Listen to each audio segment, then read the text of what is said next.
Okay, good afternoon. Today I'm going to walk you through doing some genealogy inferences using the EZKB v0.46 alpha version. That stands for the EZ Knowledge Base editor. So today I'm going to use the program to create a knowledge base. That knowledge base will have 3 people. Those people will have relationships, and using some rules, we will infer a new relationship from those existing relationships. So to begin with, let me orient you to the program.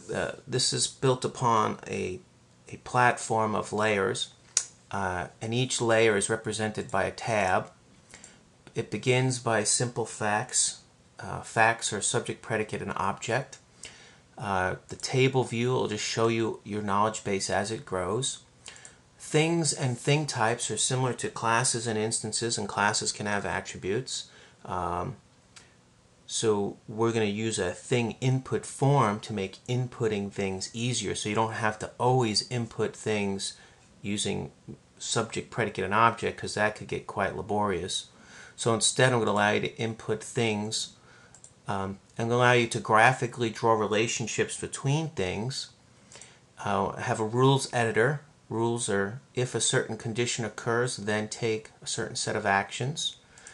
Triggers allow you to determine when and how rules should be fired. And then there's a set of other features and functionality. One other point, you don't have to always input a knowledge base from scratch. I do have the ability to import data from different sites like data.gov. I just recently started that. Right now I can only import CSV files, but you can get quite a bit of data if you have things in Excel format or CSV format. Excel can of course generate CSV format, so you can get quite a bit of data into there without actually having to generate it all yourself.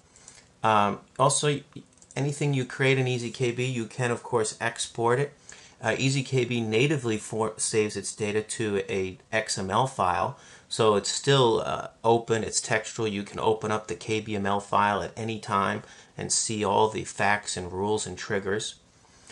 But if you want to export it as CSV and put it into Excel or any other program, you can certainly do that also. So let's begin. Oh, one other thing. You'll see some of the functionality of triggers is done. I need to do some more functionality there. But some of these other tabs are placeholders. I do have 2 views. Some simple statistics will be tracked. And I have made some progress on the where view, which will allow plotting of entities. If you have entities with a latitude and a longitude, you could plot them anywhere in the world. And that's moving forward in terms of visualizing your knowledge base once you have created it. But for right now, we want to talk about inference and creating rules, and we're going to do a genealogy example. So for this example, I first need to create a person. So I'm going to say person as a subject. I'm going to say this is a thing type description. That's synonymous with a class or entity, if you're familiar with entity relationship diagrams. And I'm going to say a class, and I'm going to use a built-in predicate. I'm going to use an existing one. I don't want to recreate one. Sometimes you want to point to things that exist already in your knowledge base. And I'm going to say a person has a name, and I'm going to add that. So you see it says fact successfully added. We added our first fact. Now let's go ahead and continue. We want to use that existing person. We want to say it has, we'll say add a birth date. We'll say that's of type date. We'll add it. We'll do the same thing one more time. We'll say a person also has an email. And we added that. So now you see we have 3 facts, all describing what are the attributes or characteristics of a person. Now we can move on to our thing form and say, for this thing type, you get a form, an input form to input that. Now it's starting out very basically. I am making it more fancy where I'm going to allow date. I'll have a date picker. In fact, you can see that if I move back over to the facts tab, for date time, I do have a date picker implemented. I haven't transferred that yet to the thing form. I'm going to allow you to upload images, do some other interesting things like calculated fields and stuff like that. Let's go back to the thing form. So let's add a person. I'm going to add me. Now the thing identifier would be a unique reference to this thing. Now I could have gotten more fancy and did first name, middle name, last name, but I'm just doing a simple example right now. I'm going to make a fake birthday because that's PII, personally identifiable information. Don't want to give that out. I'm also going to make a fake address. So then I go ahead and add that, and you see it said I added 4 facts. So instead of doing facts one at a time, I could have done the same thing with facts one at a time. In fact, if you look in the table view, if you want to see any fact, you can go click on it and say View Fact, and it'll pull it up in your fact editor. And you see how it said Michael C. DeConta is a person. So right there you see the relationship is a, which basically says this instance or this thing is a type of thing type, in this case person. So let's do some more of that. Let's add a few more people. I'm going to add my brother. I want to make up the birth date. And I'll make up the email address. Add one more person. I'll add my daughter.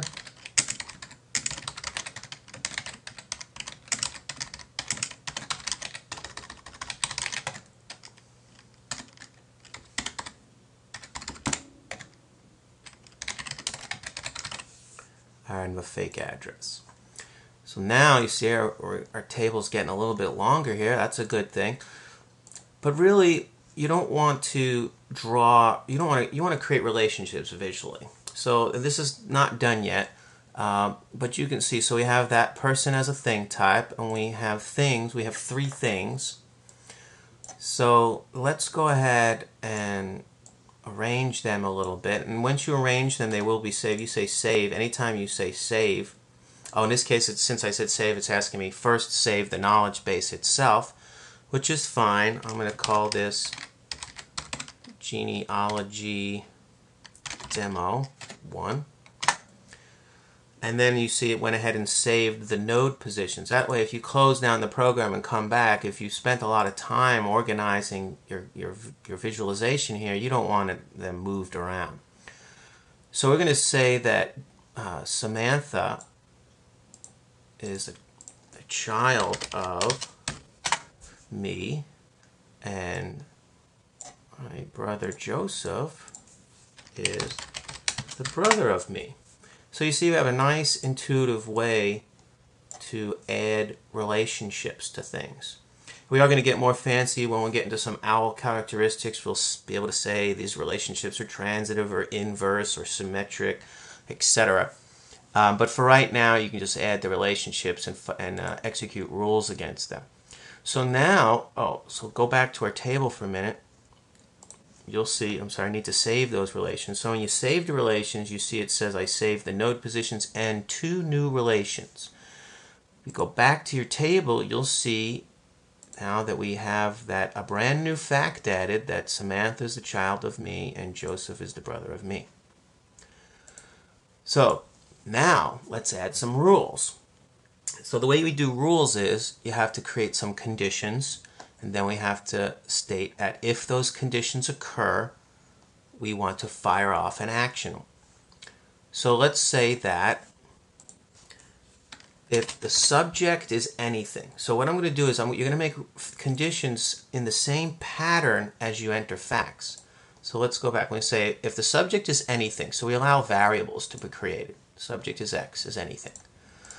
The predicate, let's go to our predicate drop down. So if the predicate is equal to brother of, so we're going to say give me all the brothers. And I'm going to say the object is equal to me. So I just select me and I add it.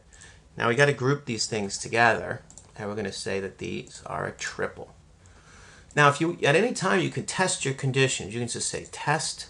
It says it matched one fact, view it in the console. The console is over in the triggers panel. You see we have a console down here, and it said I tested this condition, and out of my knowledge base, which is all these facts right here, this is what I matched. I matched one fact, which is correct because there's only one fact that has a predicate, the middle part, as brother of. We only have one of those right now. We'll add some more later.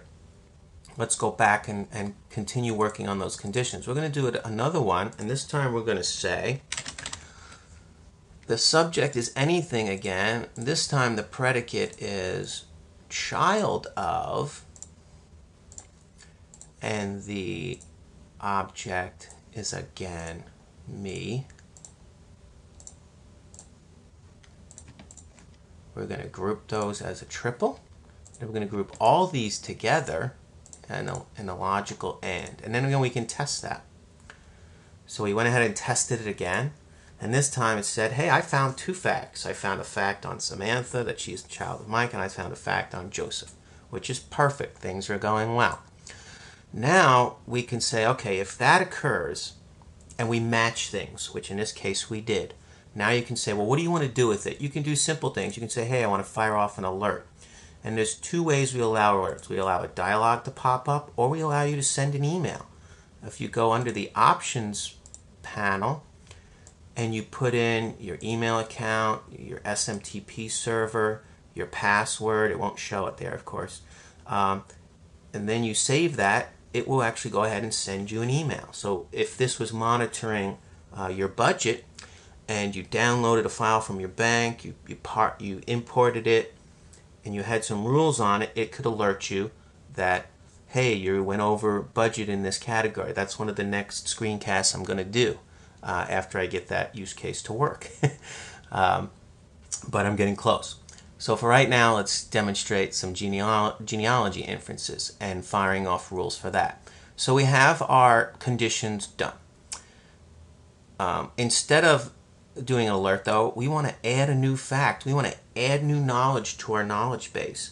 And what we want to say here is, any X that you found, we're going to create a new predicate called uncle of, and we're going to say X is the uncle of Y. And we're going to say that X is a thing, and the object is also a thing. And now we can add this action. You see it shows up here under our actions list. Now we can name this rule. I'm going to say infer, for inference, infer uncles. And then we add it. Now we go over the triggers, you'll see we have the rule right here. So the rule is there. We can clear the console and we can test the rule. So let's look at what happened. It said, I'm firing this rule called infer uncles. It matched two facts. And now because it matched something, I'm going to execute an action. It says I'm going to execute this add action. And it says, oh, I see that the variables, there are variables in the add command. So that means I have to bind those variables to the values in the matched facts. It went ahead and did that, and it said, hey, look, I added a fact to the knowledge base. Let's go to our knowledge base, and you'll see, let me reload, and you'll see Joseph is the uncle of Samantha. We go to our relations, and we reload that, and boom. Now you have a new relationship added. Now let's get a little bit more fancy. We want to say that we want to create a trigger. So right now we have only a few triggers working. Actually, two triggers working. I'm going to get to these other ones soon. I can have the rules fired on when the program starts, or I can have a rule fired when you add a new fact. So let's go ahead and add that trigger. And I want to attach this rule, apply this rule to this trigger. So now that's applied. So that means anytime I add a new fact, it's going to check and say, hey, did they add a fact that meets these conditions? And if so, do we have to add some new data to our knowledge base? So let's test that. Let's go ahead and add a new thing. We're going to add a new person. Add Brother Frank.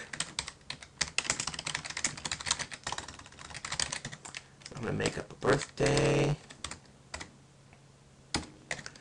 And I'm going to make up an email address. Okay, so now we have a new person. Let's reload our relationship designer. And we haven't had I don't have any relationships between the things yet, so I'm going to do that right now. I'm going to say that he is my brother, which is true. We're going to save that. Okay, now we just added a new fact. We said Frank is the brother of Mike. If we go to the table, see it says Frank is the brother of Michael. Now, reload and look, boom, right away. Because remember, we had the trigger that said, if you add a new fact, I want you to rerun this rule. And you see, if you look at rerunning the rule, it said, hey, I reran the rule. I noticed there was some new facts added. Those facts meet the criteria. Frank is an uncle. So we just had the program, by executing our rules and following the relationship paths, add new knowledge to our knowledge base. And if we reload the table, you see the uncle of relationships have been added. So this concludes our first screencast for genealogical inference from EZKB. Thank you for watching.